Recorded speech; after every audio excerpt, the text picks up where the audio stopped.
The overall goal of this study is the robust and reproducible production of an osteogenic scaffold by site-directed and covalent coupling of a newly designed BMP2 variant by click chemistry. This method can help to overcome problems connected with commonly used techniques for the treatment of non-healing long bone defects.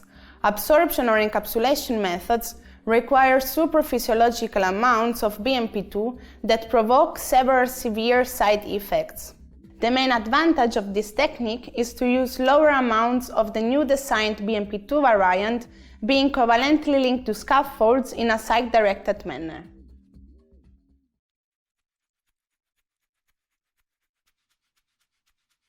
Propagate a single colony overnight in 50 milliliters of LB medium with 50 micrograms per milliliter of kanamycin and 100 micrograms per milliliter of ampicillin at 37 degrees Celsius. Dilute the overnight cultures 1 to 20 into 800 milliliters of terrific broth medium, supplemented with 50 micrograms per milliliter of kanamycin and 100 micrograms per milliliter of ampicillin.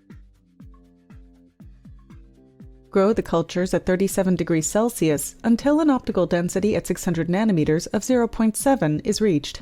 Then, add propargyl L-lysine to a final concentration of 10 millimolar. Induce gene expression by the addition of IPTG to a final concentration of 1 millimolar.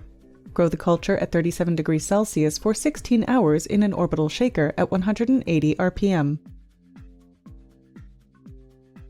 Following incubation, centrifuge the whole culture at 9000 times G for 30 minutes.